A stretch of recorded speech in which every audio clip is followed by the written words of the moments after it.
Is Sunny alright? Yeah, he's hunching and purring at me.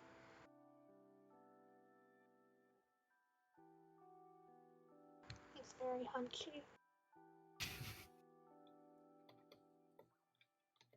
The hunch cat of Purderdom.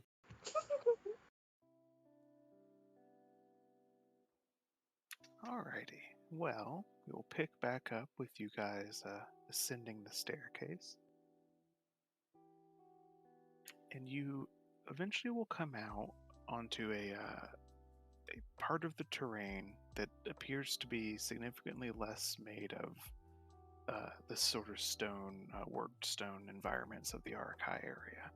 It's wider, more open, although the ceiling is still not too much taller than you, Mitty. It's a little maybe claustrophobic to an extent, but a pretty like a wide to the left and right of you space that is mostly made of the sort of muscle fiber. You look forward, and about a couple 100 feet in front of you, you have a pretty clear shot visually forward. You can see there's like a narrow opening in the horizon where the ceiling and the floor seem to empty out, and you can sort of see beyond, but you're not close enough to see what might be past that point, and that seems to be where the light is coming from. To your left and right and sort of around you, you can see every so often sporadically placed other descents, some staircases, some slides, ramps, some are even just pits that seem to descend down into the flesh into presumably other locations.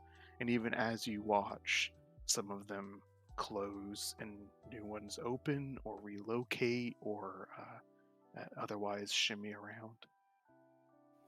So follow the light.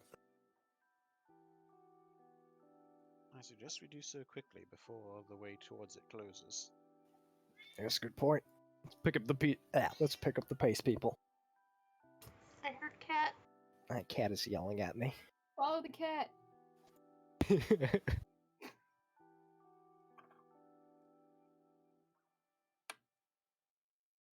All right, so you guys leave behind the many openings and sort of move on towards the horizon.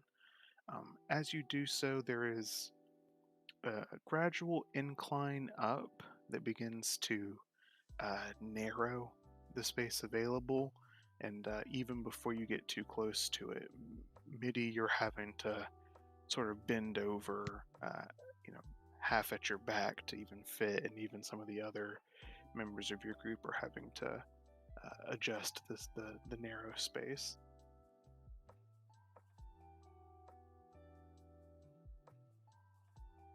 Well, that's uncomfortable. Don't touch the sides. Are the walls still gross and fleshy, you said? There are no walls. It is above and beneath you. So there's nothing to the sides? It looks like, how do I say this? You're in like a cleave through like a mountain or something, like a ravine or something.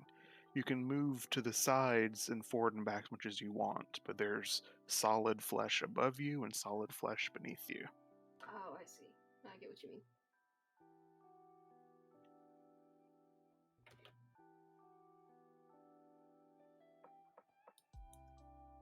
But following the light. As you begin to get up towards the precipice here, even though you can't see down yet, you see light, reddish light, not natural, but like sort of the light cast off by a flame maybe.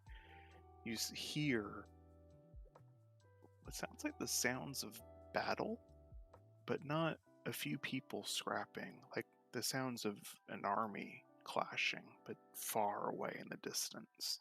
The arms of hell? Sorry, continue. And as you get closer, there is an increasing tension. You feel yourselves sort of unintentionally slowing down. The hair on your forearms and the back of your neck standing more at attention the closer you get. And some part of you instinctively doesn't want to go too much closer.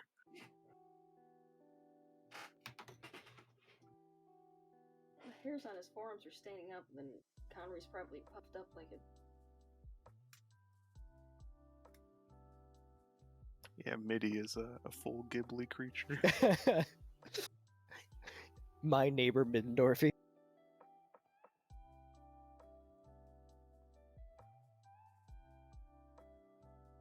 So I guess I will ask, who is going to ignore their body's hesitancy and go towards the edge anyway?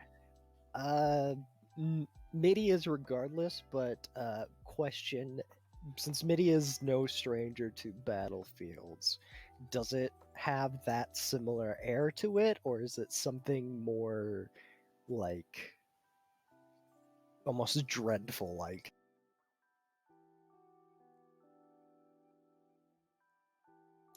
I'll say it doesn't have dread to it. You taste the air as a seasoned warrior that you are, and you get sort of the slight buzz of the feeling that like a warrior gets when they've totally like surrendered to the battle lust and they are no longer concerned about safety.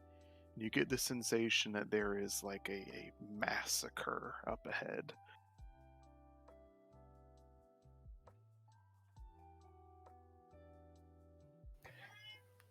Do I hear like, the typical war noises? Mostly, like I said, it's weirdly far away. Okay. You're Yeah. pressing onwards. Let me give you a bit of comfort first, and Vinali will cast resistance on him. Yay. Okay, what does resistance do again? It's the same thing as guidance, except for saving throws. Okay.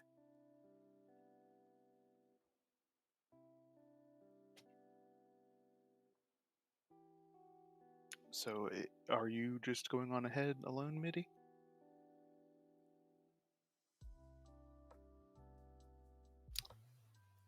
If no one else is coming, then yes.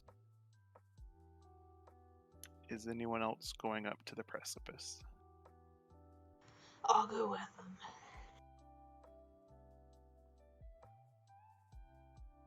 Alrighty. So, Cal and Midi, you make your way forward and sort of have to go. The final stretch of the sort of fissure you're in is probably no more than 4 feet wide. So, Cal really has to hunch over to get through. Midi, you kind of have to crawl out from this gap. But there is a slight lip, no more than maybe 5 feet wide, once you exit sort of the overhanging flesh, that you can now look down into the bowl. I need both of you to make wisdom saves and just make wisdom saves first. I made a terrible decision.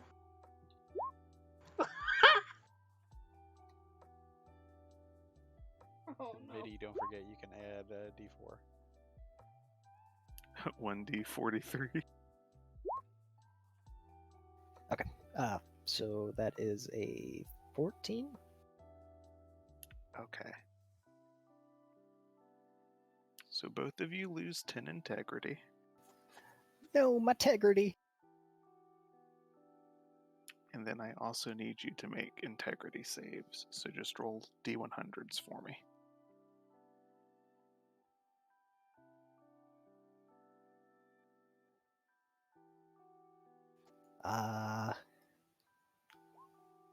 think I passed. Yeah. 'Cause you have 90 now, right? Yeah. Okay, yeah, so you both succeeded. Whew, that was tight. You got close. So I had you roll those saves because what presents itself to you immediately shocks you kind of to your core. Not because it's like expressly grotesque or anything, but it is a literally inhuman sight. You get your first truly good look at the geography of Pandemonium. Pandemonium is a series of cliff faces that surrounds a giant bowl in the center.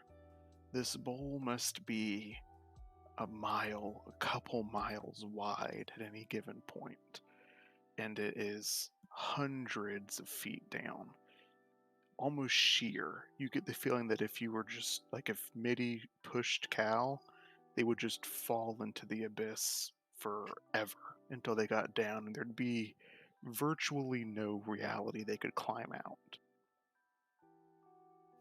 Oh.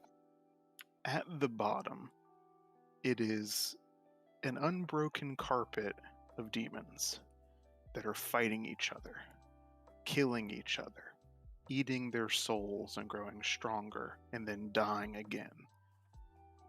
At the edges, it is the smallest demons, the types of imps and lower level creatures you have fought. Towards the center, they get bigger and stronger, and the fighting becomes even more violent. You see at the very, very center, there are a series of these 5 colossal humanoid silhouettes that are made out of just nothing but fire. And they walk around and they just, with a single sweep of a sword that they don't seem to be carrying, just swathes of demons will be annihilated, leaving behind glittering red souls and this patch as wide as a riverbank.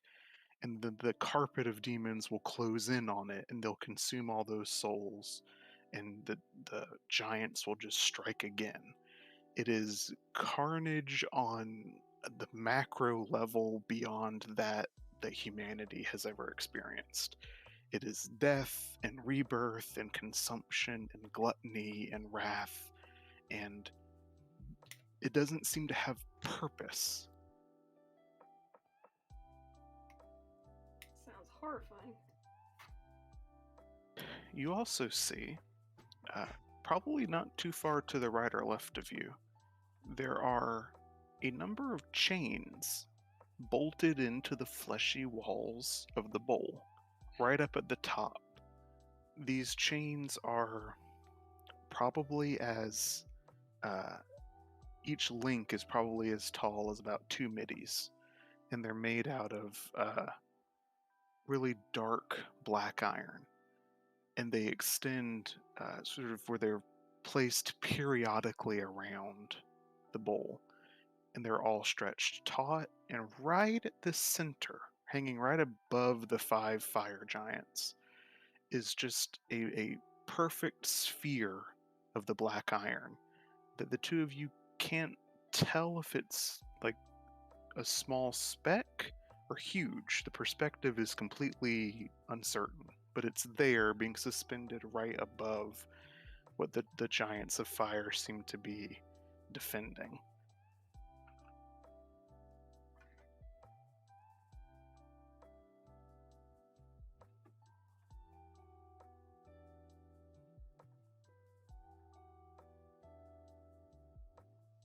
So that is the sight the two of you see as you take your first look at what another plane truly looks like.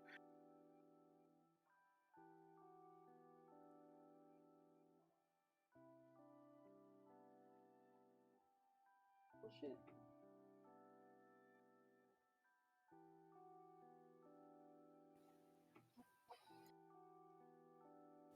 I thought I was prepared for anything.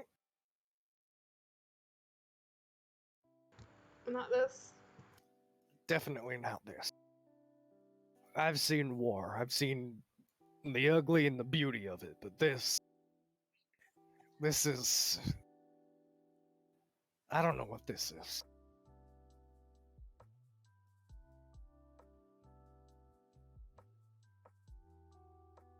Ew.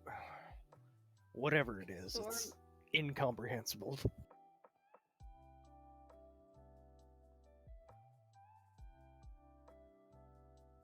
I need to say, you guys lost some integrity.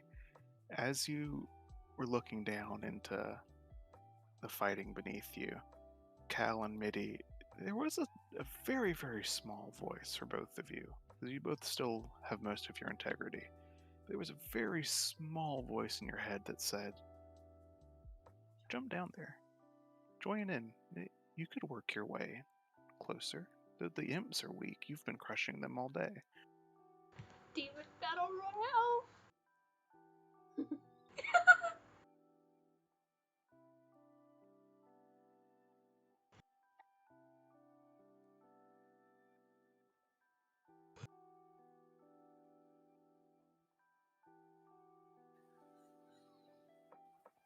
The rest of us have no idea what's going on up there still. Yeah, you and Vinali and Mish are just sort of standing back. You haven't quite exited the final crevice, and you can see your friends are just sort of standing there at the cliff edge, looking down, and they don't seem to really be saying or doing much. Call up to them and ask them what's wrong. He's gonna kind of like snap out of it after hearing that, and he's gonna kind of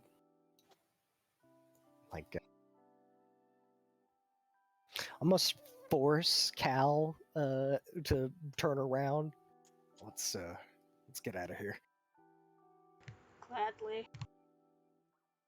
And yeah, Midi will turn and crawl back through to return to his companion. Not what you were looking for up there? No, well, I hope not.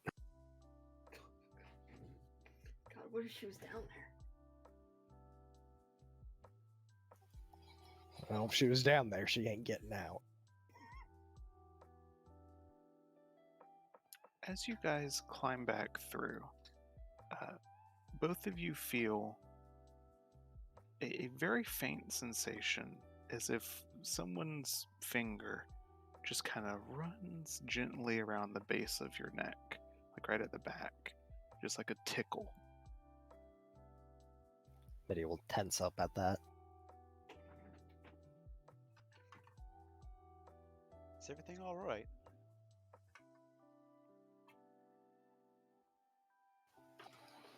Kind of aloof. Midi will say, "Yeah, everything's fine."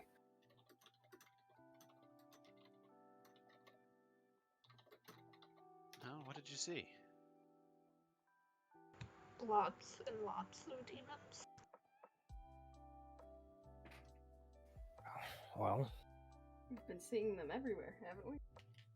not like that.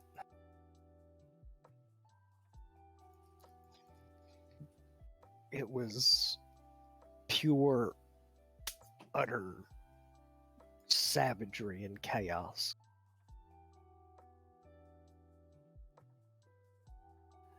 I don't think there's a better way to describe it than, well, pandemonium.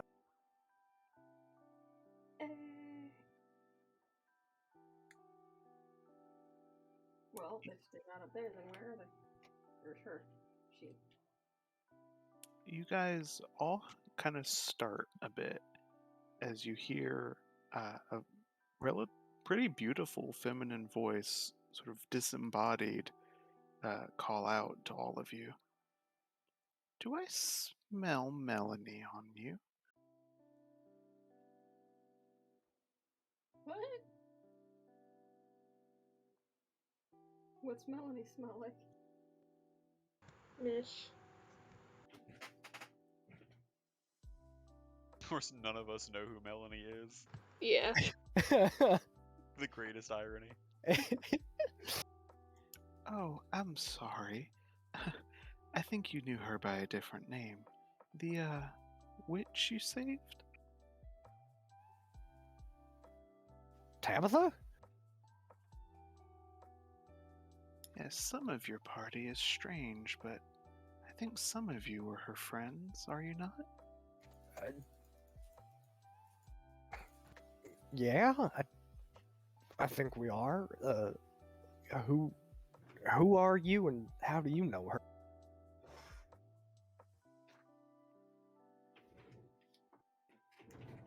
Also, where? Where seems like a good question. Where are you? Yeah, that, yeah. That too. Make, Connery, make me a wisdom save. Okay, where's my this one?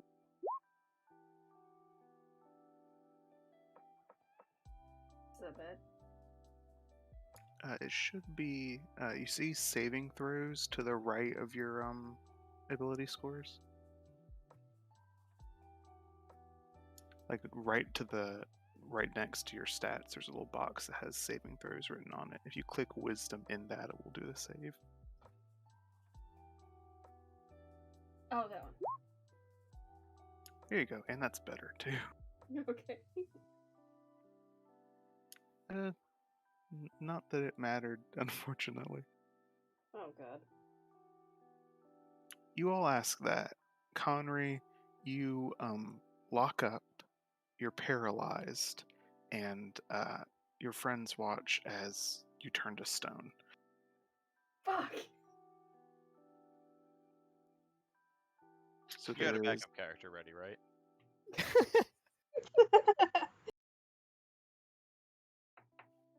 you have a wolf boy statue who was frozen, like, looking kind of nonchalantly inquisitive. Like he has like he has a nice, where is that voice coming from expression as he was made into a statue. He ain't That's even funny. worried about it. But then you all hear the noise except for Connery, and on sort of the fleshy ceiling directly above you, you see it split into a nice pair of like well manicured feminine lips, and it says, "Oh, I'm just her friend. Where did you find the mutt?" Ouch! Uh, You can't hear that. Mutt? You mean the, Connery? Oh, I suppose. I just know that she wasn't traveling with a beast like that. Uh, well, we just kind of met him. Here.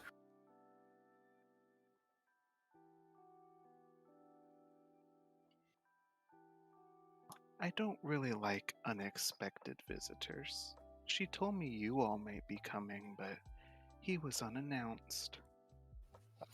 Oh, well. Is there, any way to get him on the guest list? Well, I don't think he was on my guest list. Maybe someone else's. How else would he be here? That's true. Does that mean we were on yours? I, am tolerating you being here because of a request from, Melanie. Well, apologies for, I guess, putting you out.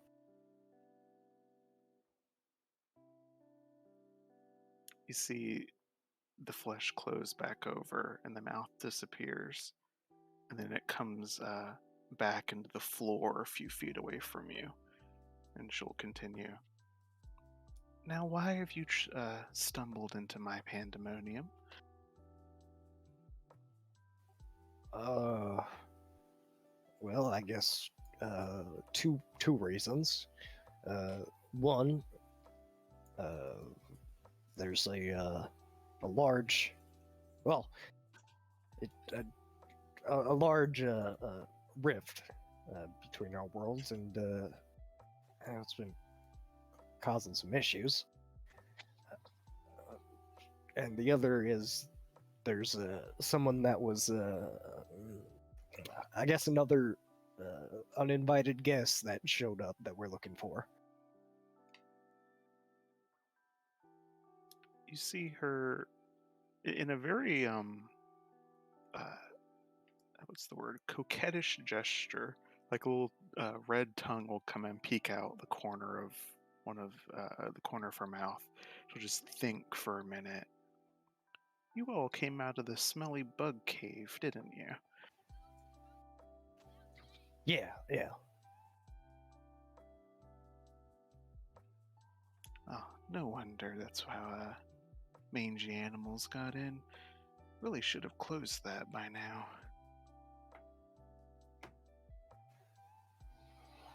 Well, it's You want it closed?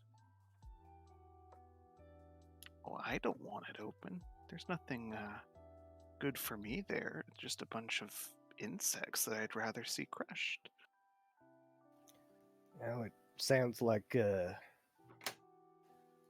people on the there's some people on the other side that want it to stay open, but well, we're here to try and close it. Granted, not entirely sure how we go about that, but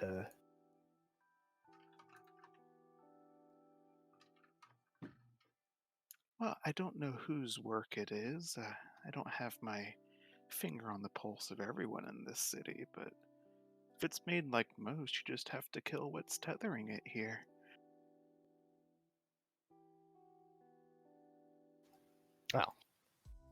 well, that's thankfully a lot less complicated than I was worrying it would end up being. Well, things are rarely complicated in my pandemonium. We deal with simplicity here.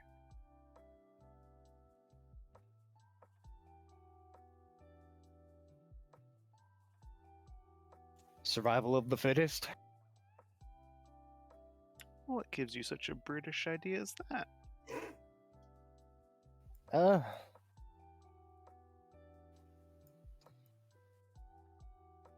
Yeah. Well, I saw the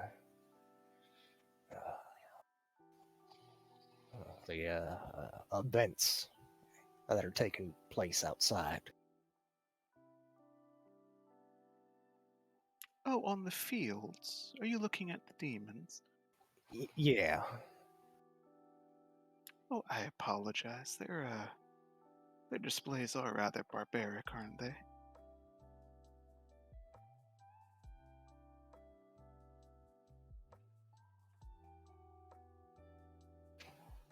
I guess that's one word for it. I can't help but notice that you keep saying my pandemonium. Are there multiple pandemoniums? Well, why on earth would there only be one?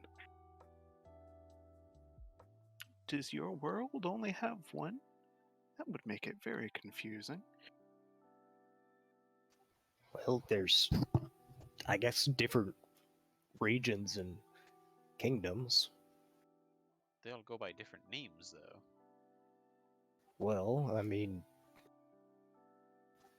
they kind of do. Well, I think that's silly. Every person should have their own toy box, after all.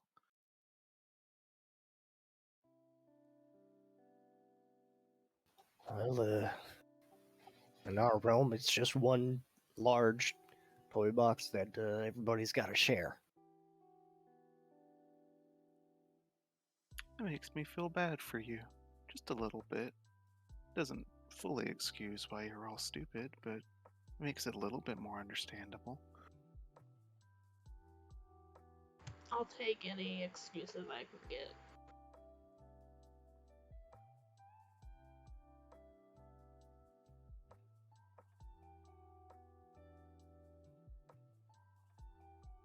But, this is dragging on a little bit more than I would have liked, so what can I do to get you out of, this area as quickly as possible? You're kind of stinking up the place. Oh, sorry about that. I guess we just need to be pointed in the right direction of where we can find whatever's tethering the portal open, and if possible, if something to look for, or a direction to be pointed into for finding our other missing friend, so we can get them out of here too.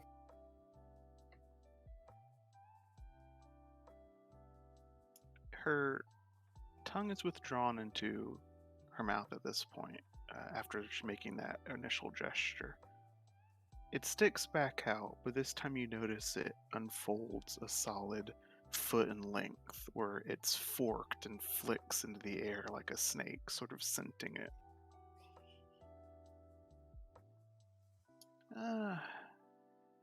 Whoever's toy box this is so messy, but I think it's over. And you all watch, or all of you minus Connery, watch as the flesh of the floor quivers and then splits. And as it moves aside, there is a cobblestone path that takes you straight back the way you came towards one of the myriad openings. And just it leads you nice, like yellow brick road style.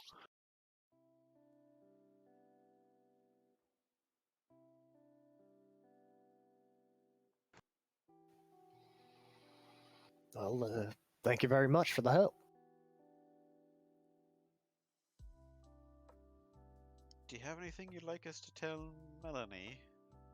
Was it? Well, I think it's currently the way her heart is set. She doesn't anticipate ever seeing you all again. But if that changes, just let her know that I'll always be there for her.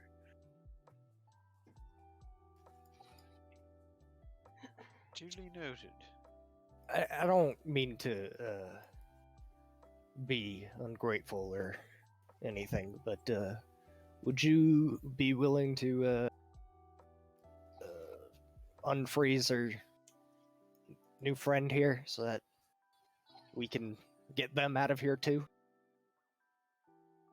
Oh, of course. I'll let them go so they can you can get them out of there as soon as possible. As soon as I'm out of smelling distance. Thank you very much. The mouth kind of swivels on the ground towards you, Venali, and she'll say, "If those of you that don't have lice ever want to come back, do pay me a visit in the city if you're able to." I'll bear that in mind. Well, ta-ta for now. Do try not to drag mud anywhere. Maybe we'll kind of like look at his feet. Finale is looking at the ground and kind of with a perplexed expression is just thinking to himself, wait, there's mud in here too? The mouth closes. The ground sort of goes back to being seamless. Few minutes later, Connery, you unpetrify, become a person again, and for you, literally no time has passed, so you're still thinking, where did that voice come from? You all right there, Connery? Yes. Why? Well, you were kind of a statue there for a minute. Conrad kind of looks over himself like, I'm fine. What are you talking about? Never mind. As long as you're fine, I guess that's all that matters. I guess we'll follow the path that was given to us. We got a path? Yeah. Mitty will point it out over there. Oh. Well, that's convenient. Yes.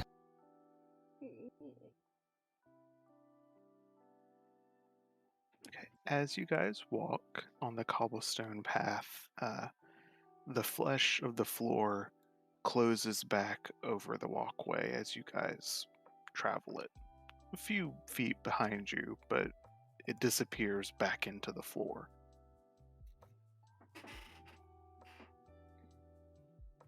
As you eventually come to one of the myriad of burrows here, this one doesn't seem to have a staircase down. It's just a solid drop into darkness. But as soon as you get up towards it, the stone kind of shifts, and a pillar of it sort of starts to rise out to the side of the walkway and bloom like a mushroom at the top, until eventually there's just a stone sort of like bird bath sitting there. Is it like the flush toilet? It's a flesh bath. It's a stone bird bath, and surprisingly, the water inside is crystal clear, like clearer than water normally should be. It looks almost like glass. Is it And drinkable? there are four little, like dainty, or I should say five little dainty teacups arranged alongside of it, and there's a little tiny placard next to the cups that just say, "As you need it." So, probably a bad idea to just drink everything in.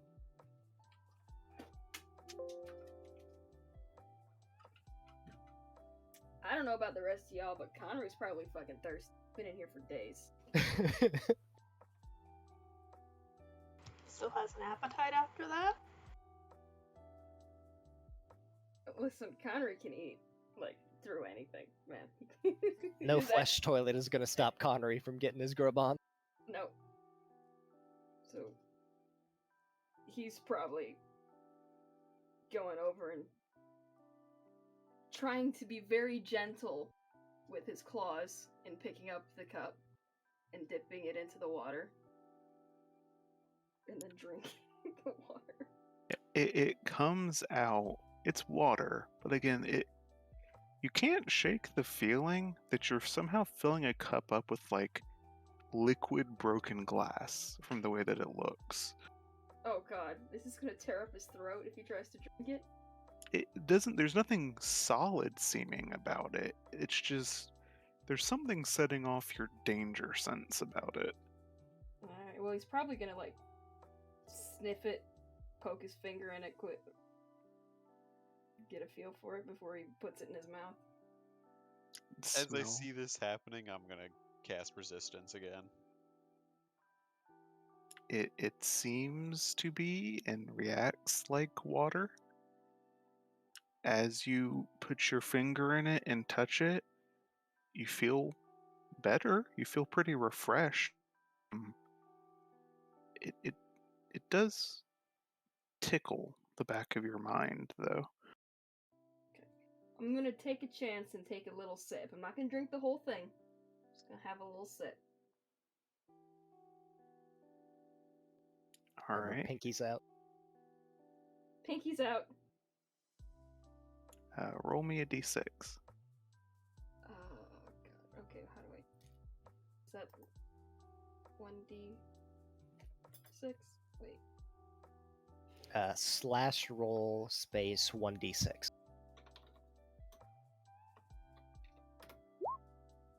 Oh god. Oh wow, it actually we have a bot for that.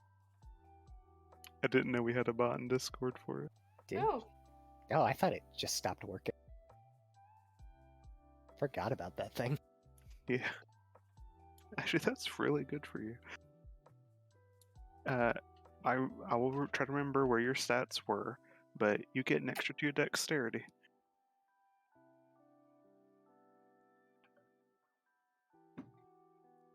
so I rolled it in the thingy. Yeah, you got a 2, so you get 2 more dexterity. Sid, Oh. Like, did I get that from the water?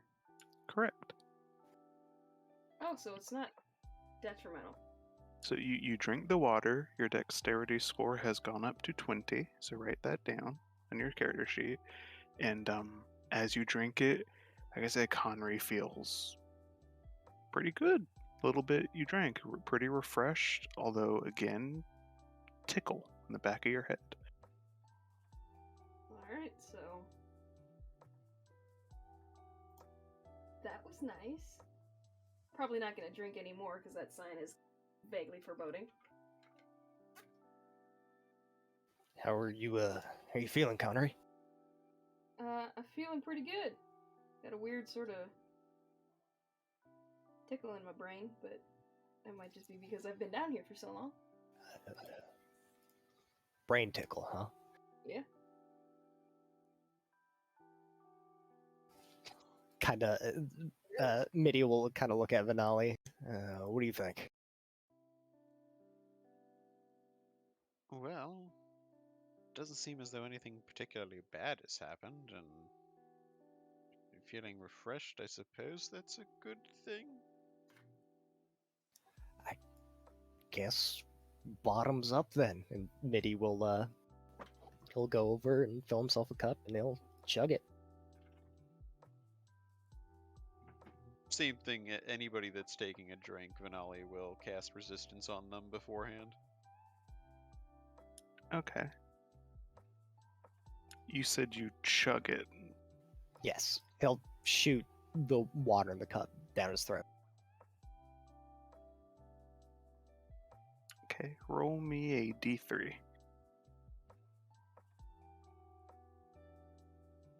Shots, shots, shots. Shot. Okay, a couple things here. Oh Uh-oh. lord.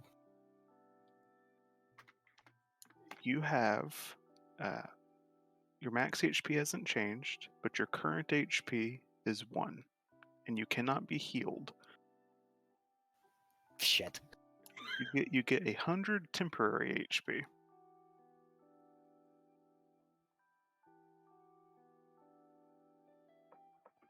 Okay, that's not terrible. How long does a temporary HP? Until rest.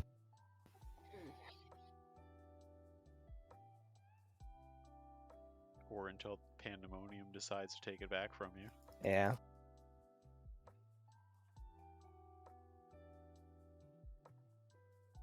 And same kind of effect.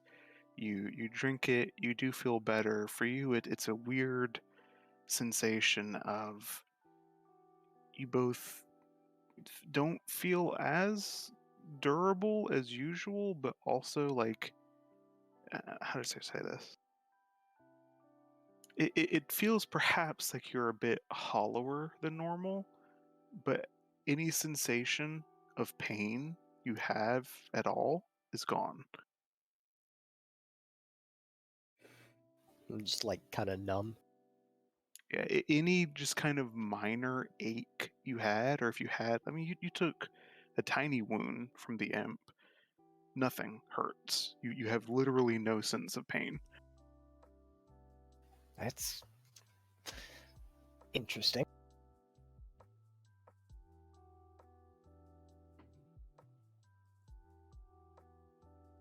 And it's as we need it, correct? That's what the sign says? Correct. Vinali is going to take some, but he's going to pour it into a glass vial and just stopper it for now. Alrighty.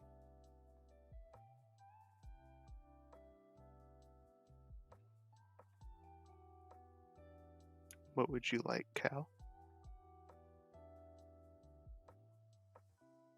I was trying to see if I had anything in my inventory to hold on to some for later too, but I don't think I technically do. So I'm just. Can I not take any? Yes, you can choose not to. I think I might do that.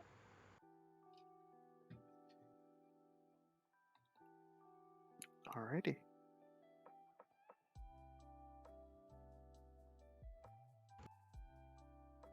What's the 50-50 you guys think on would Mish take some or not? You know, whatever we pick, she's gonna pick the opposite. I would feel that they would take it only after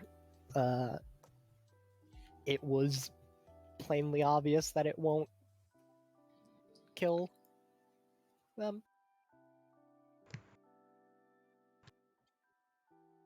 And she specialized in, like, undead hunting, right? Demon hunting specifically. So she might not trust anything down here. Yeah, that's probably fair.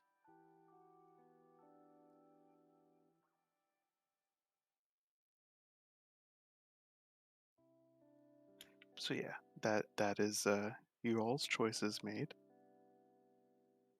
But the pit that you were directed to jump down is in front of you.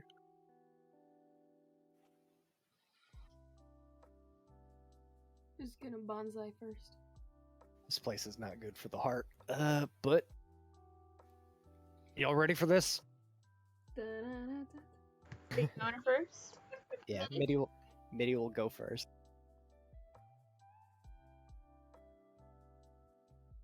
I guess Connery will follow after. Okay, does anyone not jump down? I'm gonna follow him, so not me. Sorry, so you're not going down? No, I will follow I am going to follow them down because I don't want to be left up here by myself. Okay, and then you go down as well, Vinali? Yeah. Okay, as you guys jump down into the pit, it's not too deep. Certainly, you've jumped longer distances recently. It's maybe 15 feet down or so, but your landing is weirdly soft. Although it is fleshy, that's not just it. It's like gravity didn't fully take an effect. You guys pick yourselves up without taking damage. As you jump down, you will notice that the hole above you closes instantly, sealing your way back. Something else you will notice, or actually specifically you will not notice, but you guys need to take care of on your sheets. Connery and Mitty lose 50 integrity. Oh boy.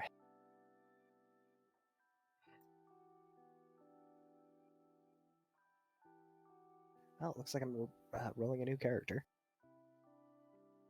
Where's the integrity? Oh, there it is. Lose 50, so I'm at 20? Correct. It looks like we're both rolling new characters. Shit.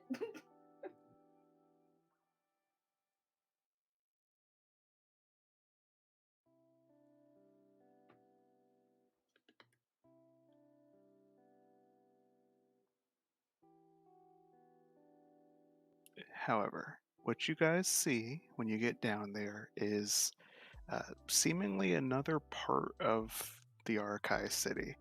It's not as temple-like as you previously saw. You see, like you're in a room mostly of bookcases that are dusty and cobwebby and have some really dry scrolls and bound books on them. and a few doors that lead further out.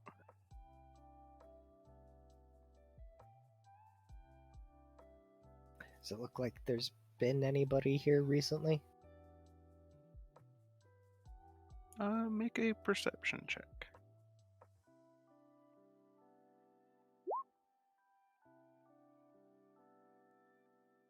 You see, there's not much disturbed with like the furniture or, like I said, the shelving. It kind of seems like they were left in action. Like there's some chairs that weren't put back under the table.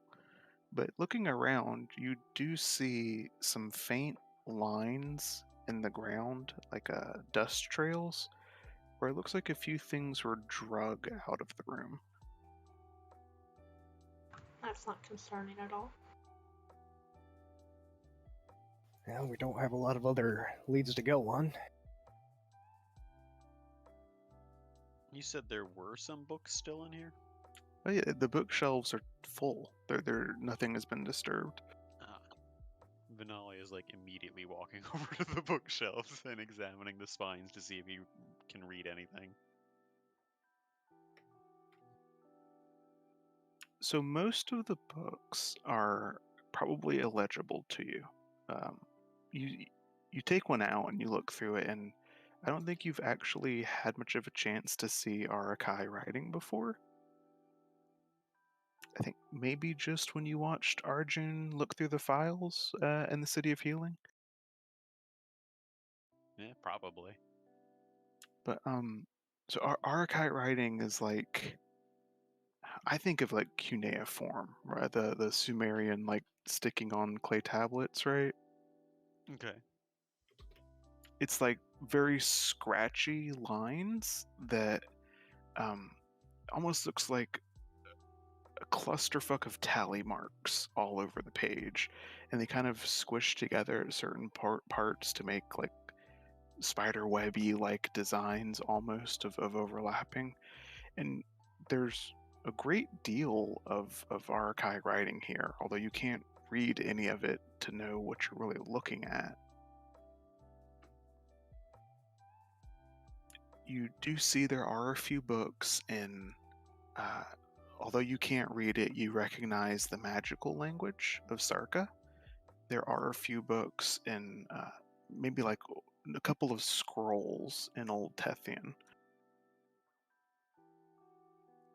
I'll definitely grab the scrolls, and if I do recognize anything in Sarka, I will grab those as well, and just stuff them into my backpack.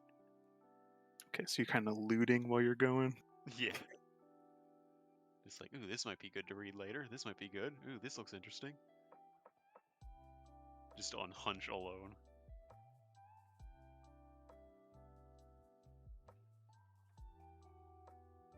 Okay, what about the rest of you? Is there anything else on the shelves beside books?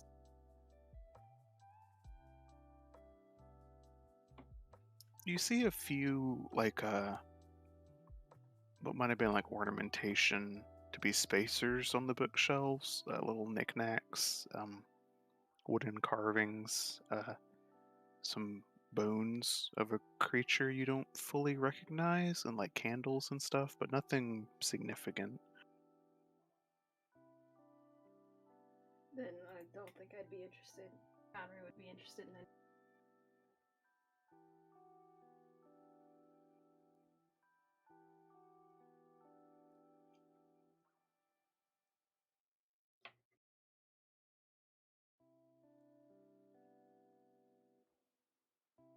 So, what is the plan?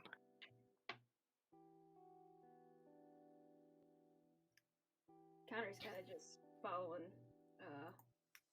Yell's lead right now. Middy's going to suggest they follow the only tracks that he was able to find.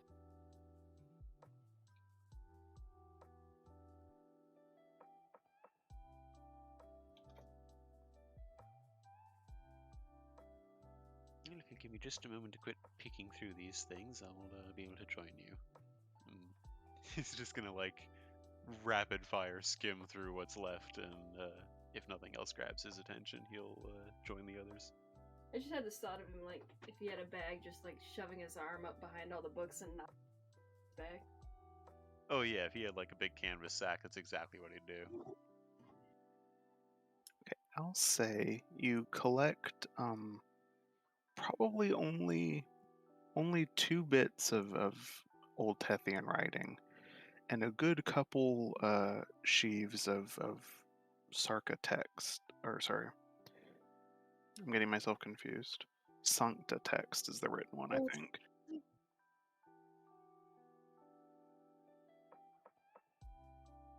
But There's you, some there, then that probably catches the eye. I had to bring up my own document. Yeah, Sancta is the written form. Sarka cannot be written. And how many of the Sancta books did you say I had found? 3 to 5 like sheaves of parchment. Oh, okay.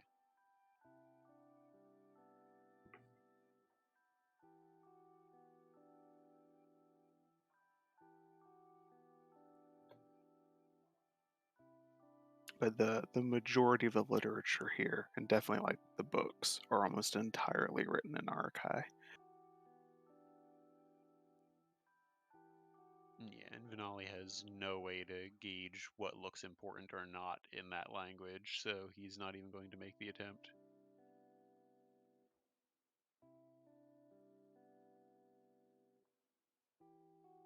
Right. Well, you guys, it was said pursue the drag trails. Mhm. Okay, so you exit out the doorway, sort of track that further down the hall. Make me a survival check, Mitty.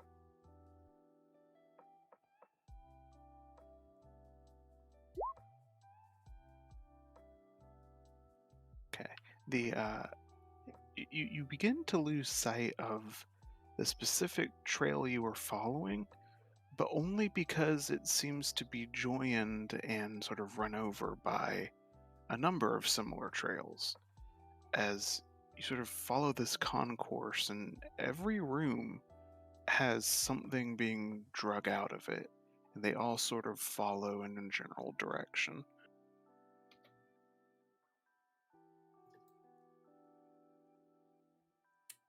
That's worrying.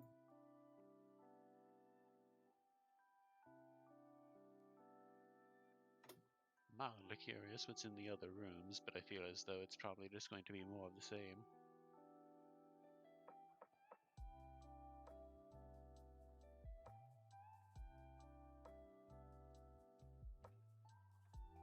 But the broader trails lead you down a few levels, and as you get lower, what had been like 90% stone, 10% flesh gradually increases in proportion of the organic material until at the very bottom it's like the base level of this building seems to have given out and it just disappears into the tunnels of rock and sinew beneath it.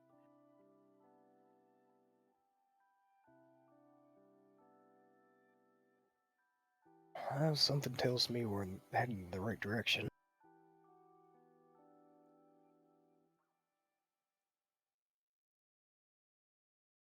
And if we are looking for the origin point of all of this, then I suppose the more fleshy things get, the better.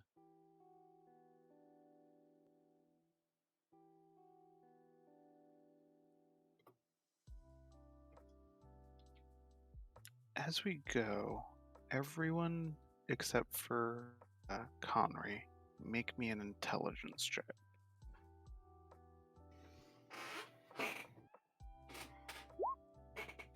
Oh. And we're done. Twins do it again.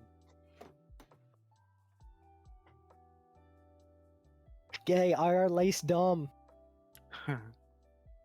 Of course, Mish is okay. So, go ahead. No, oh, nothing. As you guys are leaving, or sort of, like I said, working your way down, Mish is kind of looking around, sort of investigating things. And as you guys reach that base level and begin to sort of get into more cavernous crawl space, she'll just comment in her kind of like condescending way. You guys realize that this is like kind of a copy of the office building we were in before, right? Maybe we'll stop and say, what are you talking about? What you talking about, Miss? It's like the one in the City of Healing. It's like there's where Arjun would have looked at the records. We came out of the purple robed guy's office before. Maybe we've only ever seen one of their cities. Maybe they just have oddly similar architecture. Well, I think this might have been the Capitol building. Have we seen when we were in the City of Healing any evidence of art from the Arakai? Yeah, you would have, and you've seen some even since you've been here in Pandemonium. So it's not that they lack for creativity then. I was just trying to figure out, like, would they have, like, a building plan that they just use every city?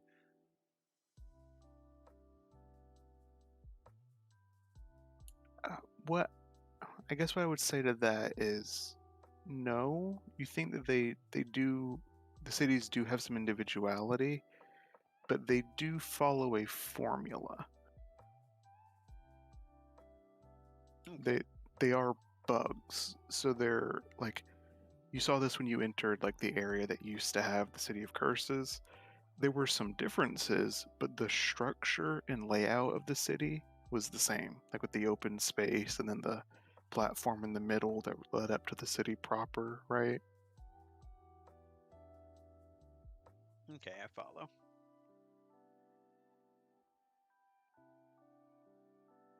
Formulaic, but not repetitive. They have a way they make their beehives.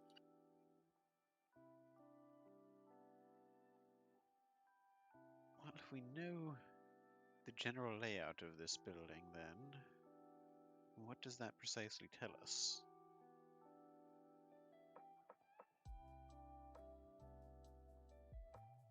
Mish will shrug and say, well, I didn't go I didn't go below the other one, so I don't know.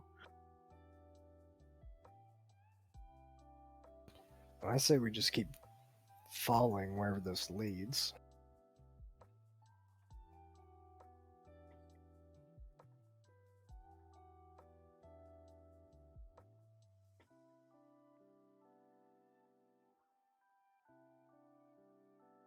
Sounds like no objections. I'm down.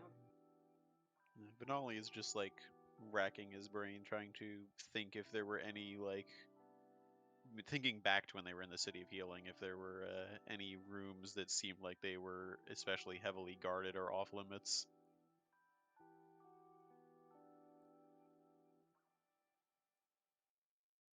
Kind of probably a weird use of the skill, but I think you're good at it, so make me a history check. Okay. Oof, not today. Yeah, I mean, you remember there being some guards in most of the places you went in the main building where you talked to the adjudicator. You don't remember really thinking much about what might have been beneath the base floor.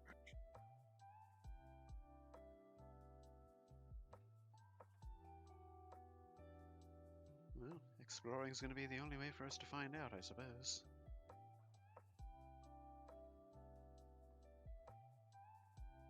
So you guys descend into the cavern, and now it does give you the claustrophobic familiar feeling of the Arakai tunnels.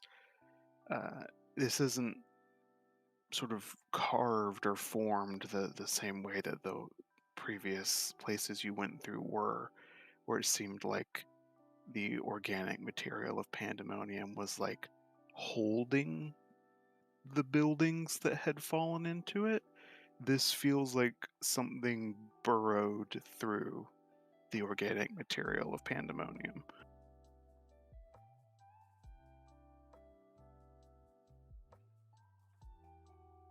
This might be the anchor that the lips are talking about. Or at the very least, whatever creatures the Arakai used to dig their tunnels, there must have been at least a few in the city at the time it fell. Quite possible.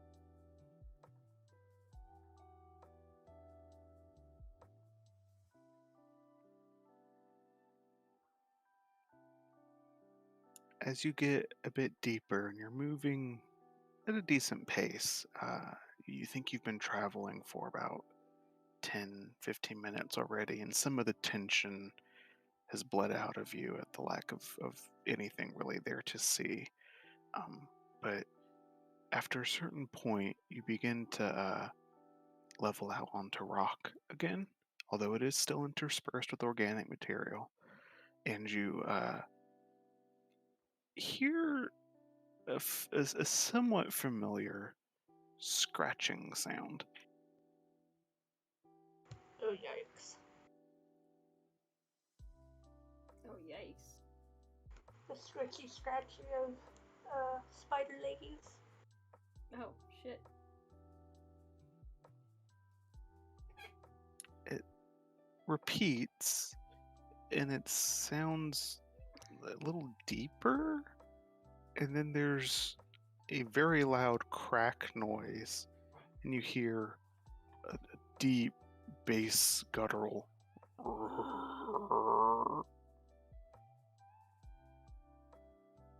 That doesn't sound good.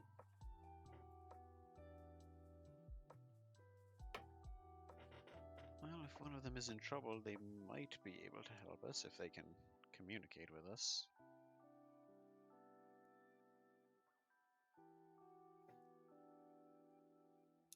Midi, make me a nature check. You taste the air here, and for some reason, you taste ozone, like before a thunderstorm.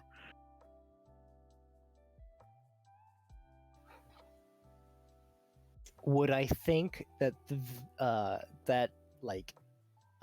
that ozony feeling might be the Grove Tender using her magic? It wouldn't surprise you. I think we're heading in the right direction, guys. You smell that?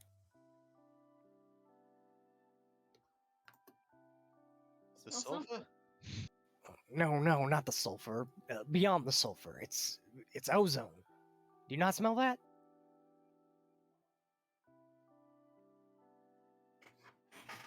There's another crack, like a tree branch snapping or a bone. You hear another deep groan that sort of rattles the pebbles at your feet. I think we're going in the right direction. I think that might be the Grove Tender fighting whatever the hell this this thing that's grown it is. Well, then let's go. Yeah. Midi will pick up the pace on the way. Okay, you continue forward, and as you guys progress, more and more of you begin to gradually have that scent or experience of like a pre-rain, pre-storm experience. And you get the impression that some of the sounds you've been hearing have been distorted by the fact that you still had a little ways to go. Because as you enter out into the broader sort of clearing end of this tunnel area, You hear another crack, but this crack is much louder, and it peels like around the cavern, sort of echoes around, and the groan that reiterates its discomfort is so loud it kind of rattles your gray matter a little bit.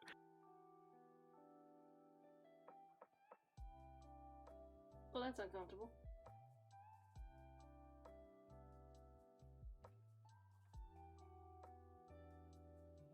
Up ahead, you see the end of the wall, like the end of this burrow, which appears to be mostly flesh. And you don't fully see what it is that you're supposed to be looking for until what you took as the wall kind of moves a little bit and shudders as it readjusts itself with another groaning complaint. Ew. It seems like whatever creature this is the back of the tunnel.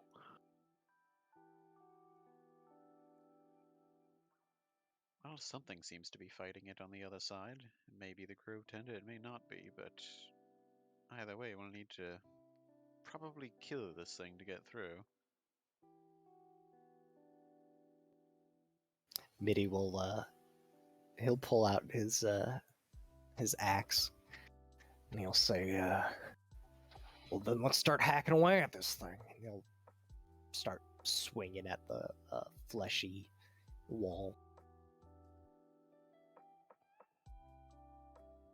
Okay. You make me your 2 attacks or 1 attack. It'd be 1 attack. That'll hit.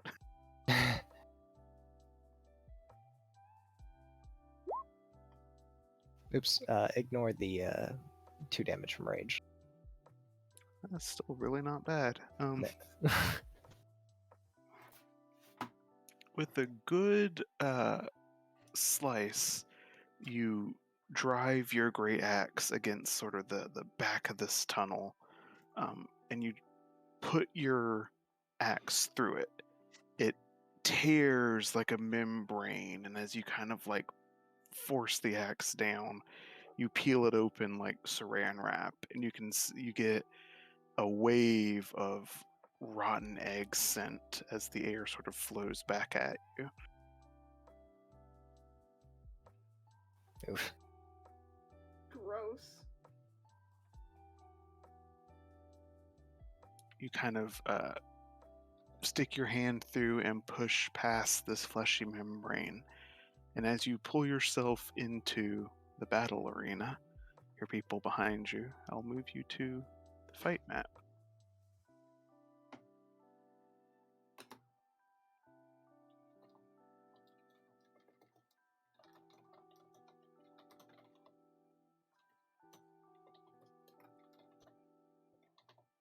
What you have found here is the caverns grown and dug by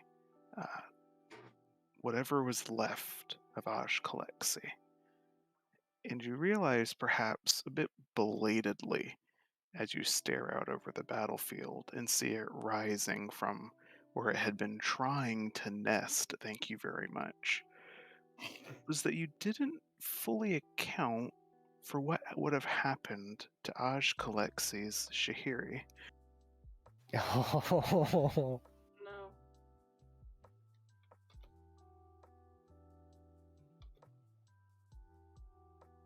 You see just a few of the Arakai scrabbling around and seeming to try and, in front of you, respond to whatever invader this is.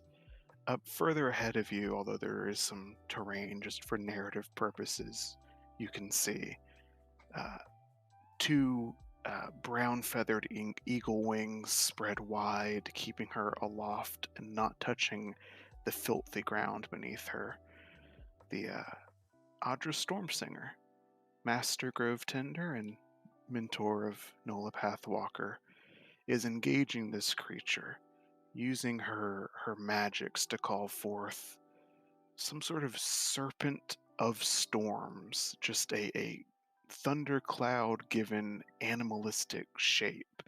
And she's directing it like a conductor as it smashes into the side of the Shahiri, which roils and groans before the storm clouds reform and do it again.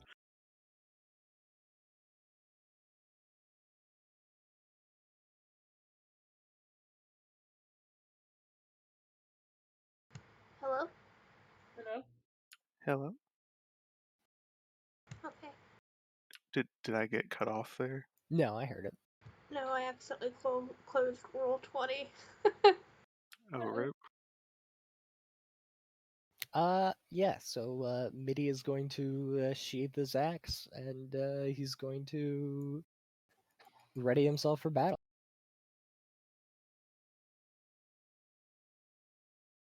All right. Well, here's what we'll do. Roll initiative for me, people.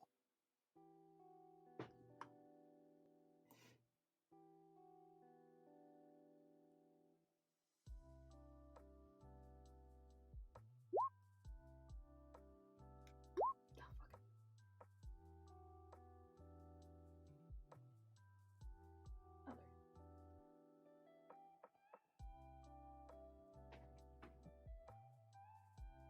Mostly all good rolls. Let's see. For the Grove Tender, 15.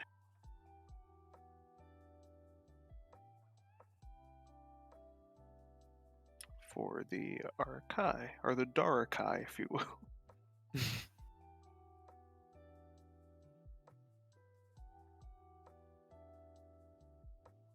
And for the big boy. Okay. Well, looking at the time, I think this is a good place to say we will pick up with this fight next week. Alrighty. Sounds like a plan. Hopefully, we will have everyone for that because this fight was definitely balanced around there being 5 of you. Now we just have to have Cal crit 3 or 4 times.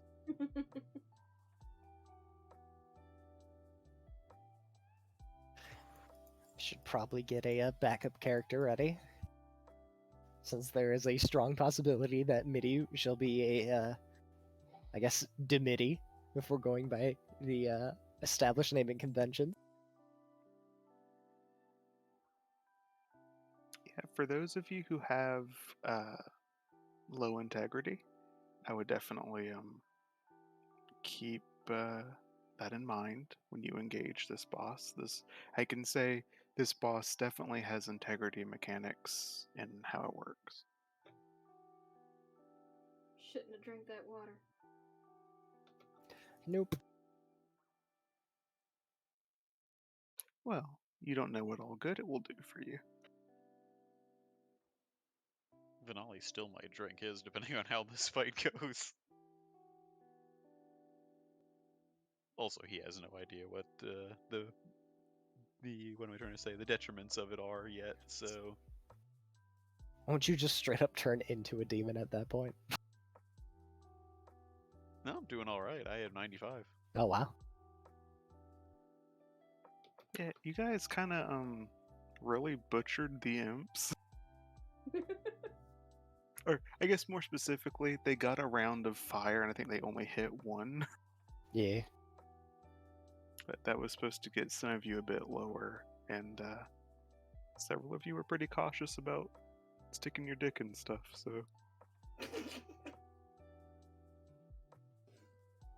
Don't stick your dick in pandemonium, apparently, is the lesson we've learned today. Well, we have yet to learn that lesson because